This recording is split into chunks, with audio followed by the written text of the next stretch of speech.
Hey guys, welcome to the Daily Word Bible Study, a book by book, chapter by chapter, and verse by verse study through the entire Bible. Currently, we are in Second Chronicles, chapter 10. Now, this is a shift. What's happening now is there's a shift in the nation.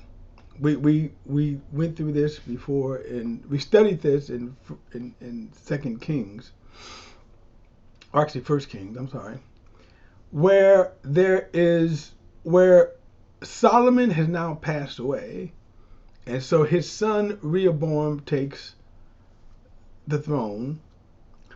And what is kind of sad about this is that it is. He didn't inherit his father's wisdom. So let's put it that way. All right, let's get into it. Actually, I'm going to try to get through several chapters here. So chapters 10 through 12. Because most of this we have read already. We're just reading from a different perspective. Chronicles is focusing mostly on the kings of Judah, with the focus on the bloodline of Jesus. Okay, chapter 10, verse 1 says, Then Rehoboam, this is Solomon's son, went to Shechem, for all of Israel had gone to Shechem to make him king. Now, remember David and Solomon. Actually, we can't even go back. Not Solomon, I meant to say Saul and David ruled over all of Israel. They were king over all of Israel.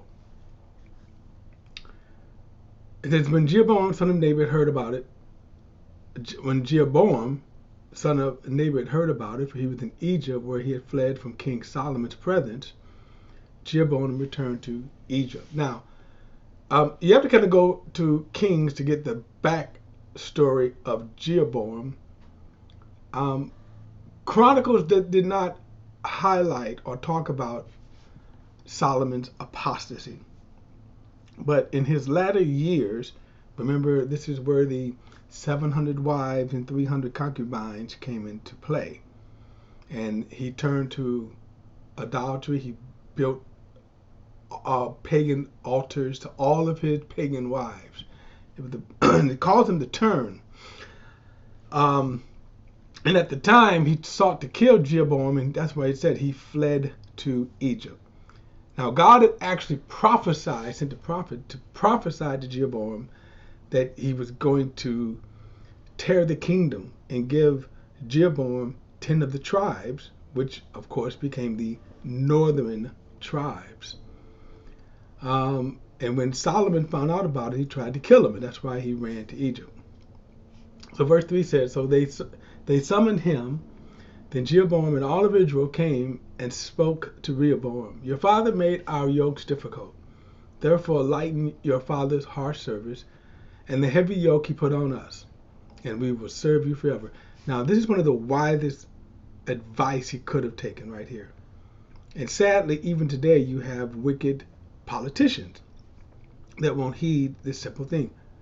Make the bird. I live in the Chicago area, and I could tell you, working, in the government,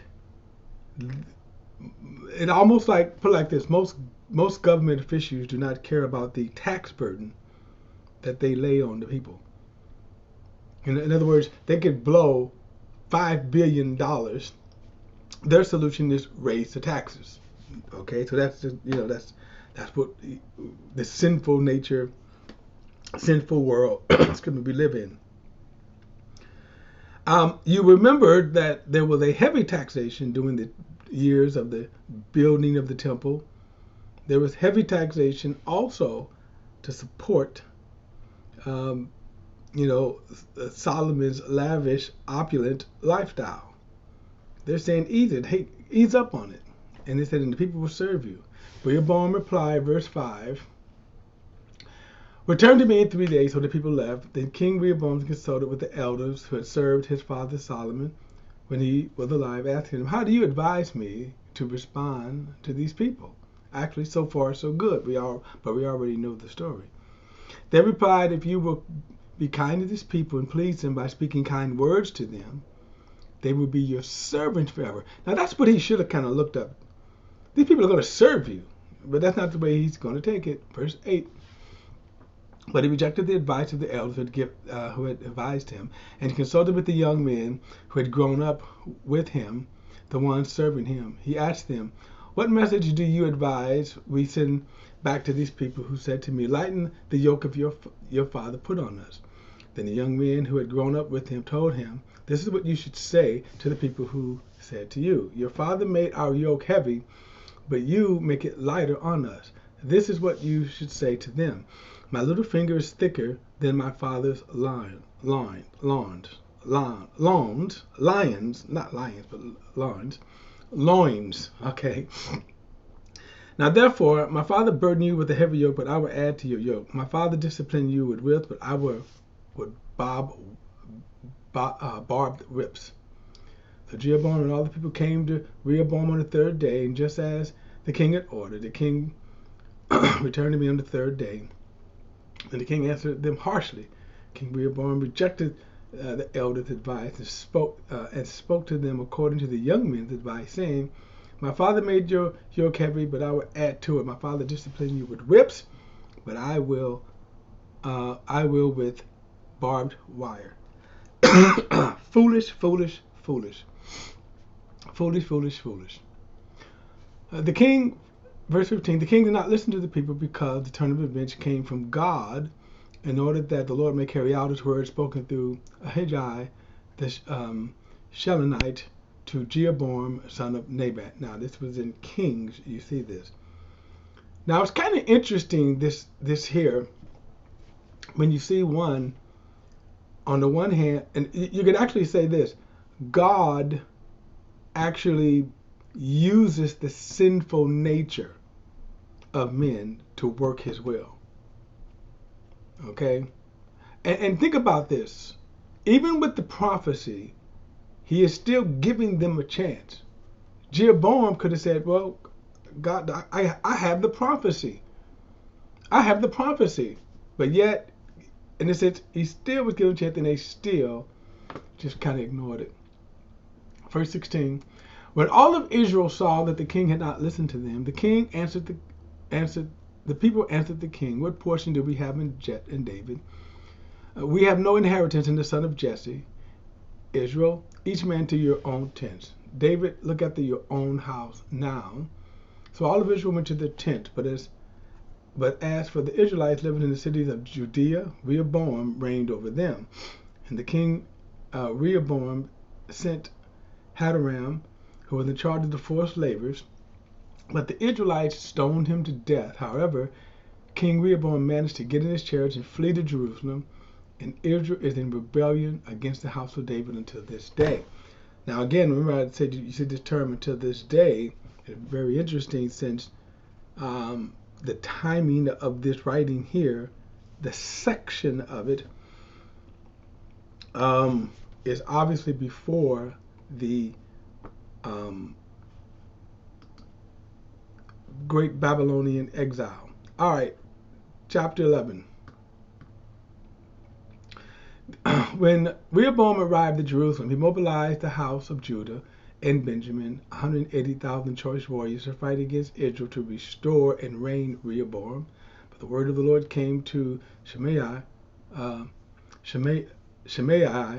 man of God, say to Rehoboam, son of Solomon, king of Judah, to all of Israel in Judah and Benjamites, and to the rest of the people, this is what the Lord says: you are not to march up and fight against your brothers. Each of you must return home, for this incident has come from me. So they listened to what the Lord said and turned back from going against Jeroboam. The foolish thing here, or the sad thing, is why didn't he seek the counsel of God, as his grandfather at the very least did, and to a certain point his father? He listens now. Think about that. He listens now, but That's the sad thing right now. Had he listened to wise counsel before, he would have reigned over all of Israel. Verse 5, Rehoboam stayed in Jerusalem, and he fortified the cities in Judah. He built up Bethlehem, Etam, Tekoa, Bethzer, Sokah, Adullam, Gath, Mezrah, Zip, Adoram, Lachish, Azekah, Zorah, Ajalon, and Hebron, which are fortified cities in Judah and Benjamin. And again, yes, I realize I butchered probably most of those pronunciations. Verse 11, he strengthened their fortifications and put leaders in them with food, would supply the food, oil, and wine. He also put large shields of spears in each and every city to make them very strong. So Judah and Benjamin were his. So two of the kingdoms, and then the northern kingdoms, which became eventually their capital would be Samaria. Like I say, the sad point is that he could have ruled over all of Israel. Verse 13, the priests and Levites from all the regions throughout Israel took their stand with Rehoboam. The Levites left their pasture lands and the possessions and went to Judah and Jerusalem because Jeroboam and his sons refused to let them serve as priests of Yahweh. Now we'll get a little more into Jeroboam and his wicked sin. But one of the reasons, because Jeroboam was a very, very, very extremely wicked man, and he actually set up a worse sin. He set up two calves so that the people would not go to Jerusalem. His thought was so that they would not reunite under Rehoboam. Verse 15. Jeroboam appointed his own priests for the high places, the goat demons, the golden calves he had made. Those from every tribe of Israel who had determined in their hearts to seek Yahweh their God followed the Levites to Jerusalem to sacrifice to Yahweh, the God of their ancestors. So we're seeing this again, complete dividing of the nation. Verse 17, so they strengthened the kingdom of Judah and supported Rehoboam, son of Solomon, for 3 years because they walked in the way of David and Solomon for 3 years. Rehoboam married Mahalat, daughter of David's son Jeremoth, and of Abihail, daughter of Jesse, son of Eliab. She bore him sons, Jerus, Shemiah, and Zaham, after he married Micah, daughter of Absalom. She bore Abijah, Attai, Ziza, and Shelemith to him. Rehoboam loved Micah's daughter of Absalom more than all his wives and concubines. He acquired 18 wives and 60 concubines, and was fathered 28 sons and 60 daughters. Not quite like much his father, however. Rehoboam appointed Abijah, son of Micah, as chief leader among his brothers, intending to make him king. Rehoboam also showed discernment by dispersing some of his sons to all of the regions of Judah and Benjamin and to all the fortified cities. He gave them plenty of provisions and sought many wives for them. Now again, some of this is wise. It's just a shame that he did not do it before. Chapter 12, verse 1. When Rehoboam had established his sovereignty in royal power, he abandoned the law of the Lord. Now here we go. And we're going to see this, of course, from here throughout to the Babylonian exile. He said, because they were unfaithful to the Lord, in the 5th year of King Rehoboam, Shishak, king of Egypt, went to war against Jerusalem with 1,200 chariots, 60,000 cavalrymen, and countless people who came with him from Egypt, Libyans, Sullivan, and the Cushites. And he captured the fortified cities of Judah and came as far as Jerusalem. Then Shemaiah the prophet went to Rehoboam and the leaders of Judah who were gathered at Jerusalem, because Shishak had said to them, "This is what the Lord said, you have abandoned me, therefore I have abandoned you into the hand of Shishak." So the leaders of Israel and the king humbled themselves and said, "Yahweh is righteous." Now, one of the most, again, one of the most, I think, right here, this statement is always kind of overshadowed by, again, people just not reading scripture. So when they say that God is a God of wrath in the Old Testament, well, he's a God of wrath because of verse 6, or the opposite of verse 6, that people do not humble themselves.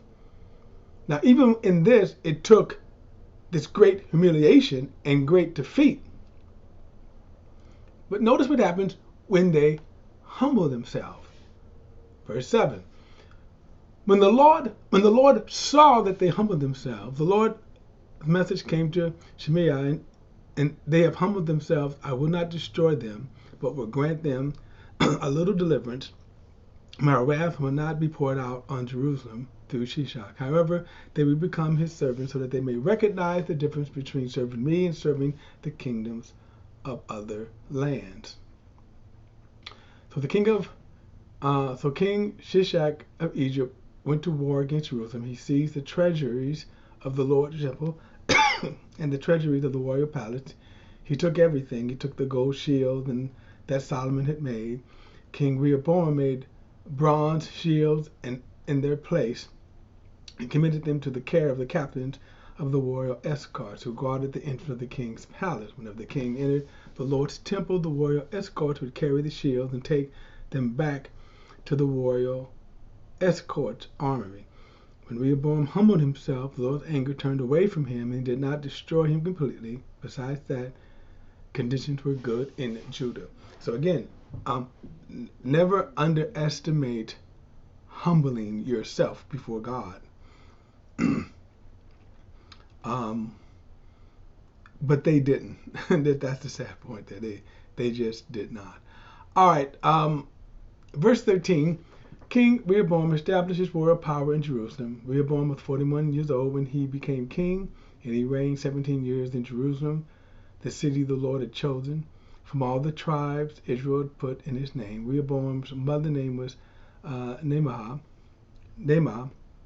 the Ammonite, and Rehoboam did what was evil, but he did not determine in it. Okay, let me go back with this. Verse 14. Rehoboam did what was evil because he did not determine in his heart to seek the Lord. I'm going to come back to that, close with that, because again, think about that statement there. The events of Rehoboam, verse 15, the events of Rehoboam's reign from beginning to end are written in the events of Shemaiah the prophet and of Iddo the seer concerning genealogies. There was war between Rehoboam and Jeroboam throughout their reigns, and Rehoboam rested with his father and was buried in the city of David his son. Abijah became king in this place. Now I want to go back to verse 16, and I think this is kind of a lesson for us. Verse 14. Rehoboam did what was evil because he did not determine in his heart to seek the Lord. That's an amazing statement there.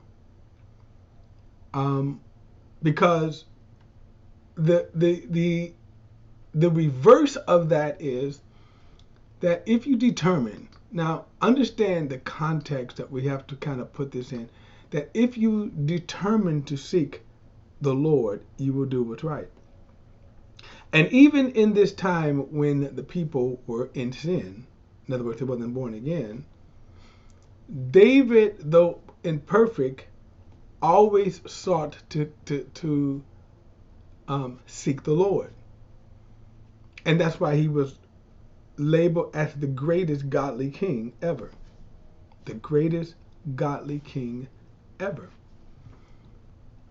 In the New Testament, we're born of the Spirit. We're born of the Spirit. So we have a better covenant based upon better promises. We don't have the kind of excuses that they can have. At least, hey, I was born in sin, but we're born again. We still have the same fleshly struggles. But I think the key there is, have you determined in your heart to seek the Lord? Have you determined in your heart, Lord, I want to follow you? And we could go much more with that. All right, guys, look, don't forget to like and share this video and subscribe to BP, the Bible Perspective.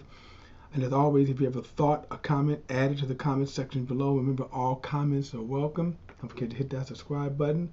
Till next time, I'll see you in the next study.